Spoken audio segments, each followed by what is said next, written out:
इस धारा को सागर से मिलने के लिए ऊपर से नीचे बहना ही होता। जो जल नीचे नहीं बहना चाहता, ऊपर उठना चाहता, वो भाप बनकर अपना अस्तित्व ही खो देता। ठीक उसी प्रकार जो इस जल को पीने की इच्छा रखता है, उसे अपने घुटने टेक कर, अपने हाथों की अंजुली बनाकर इस जल को पीना होगा। जो बिना झुके इस जल को पीने की इच्छा रखता है, उसे प्यासा ही लौटना होगा। अब यही भूल करते हैं वो लोग जो प्रेम पाने की इच्छा रखते हैं, वो लोग जो प्रेम पाना तो चाहते हैं किंतु प्रेम के समक्ष झुकना नहीं चाहते। ये संभव नहीं। यदि आपको वास्तव में प्रेम पाना है तो उसके समक्ष झुकना होगा, संपूर्ण समर्पण करना होगा, तभी मिलेगा ये प्रेम। स्मरण रखिए, प्रेम का ये मीठा जल पीने के लिए आपको ये जल श्रद्धा और आदर से पीना होगा। 2.5 अक्षरों का ये शब्द प्रेम, इसमें तीनों लोकों का, समस्त ब्रह्मांड का बीज छिपा हुआ है। ऐसा क्या है जो ये प्रेम नहीं कर सकता? जहां बल और विद्या से भी आप कुछ प्राप्त न कर पाओ, वो भी आपको प्रेम दिला देता है।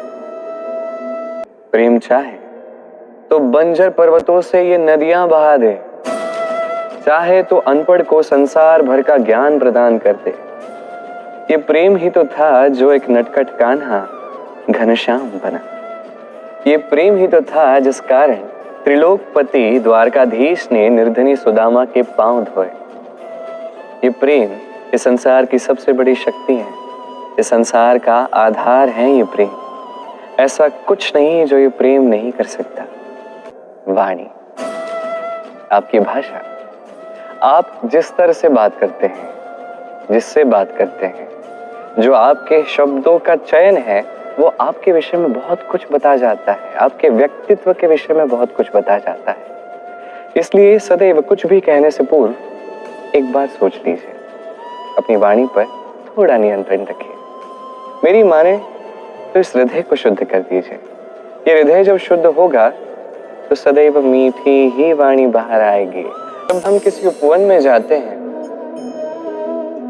तो ये हरी भरी घास देख के, ये मखमली घास देख के मन प्रफुल्लित हो जाता है। भिन्न भिन्न प्रकार के पुष्प, भिन्न भिन्न रंगों के पुष्प देख के ये मन आनंद से भर जाता है। यहाँ बच्चे खेल का आनंद उठाते हैं तो बड़े भोजन करते हैं, वार्तालाप करते हैं, चलते हैं, फिरते हैं। अब सोचिए, जब इस उपवन का निर्माण हो रहा था, उस समय यदि माटी को उचित प्रकार से खोदा ही न जाता, यदि उसमें बीज को उचित प्रकार से बोया ही न जाता, यदि संघर्ष ही न होता, परिश्रम ही न होता, यदि चलते चलते पांव में कांटे ही न लगते, तो क्या इस सुंदर उपवन को देख के आनंद हम प्राप्त कर पाते? कदापि नहीं। यदि किसी नदी किनारे एक सुंदर उपवन है जिसका आनंद आप उठाना चाहते हैं, तो आपको नदी को पार भी तो करना होगा। यदि सुख की नदी तक आप पहुंचना चाहते हैं तो किनारों पे जो कांटे हैं उनसे संघर्ष भी तो करना होगा। सुख पाने की यात्रा प्रारंभ होती है संघर्ष से ही। तो इस संघर्ष का स्वागत कीजिए। इसी के पीछे सुख है जो आपकी प्रतीक्षा कर रहा है। तो मुस्कुराइए और मेरे साथ प्रेम से कहिए, राधे राधे।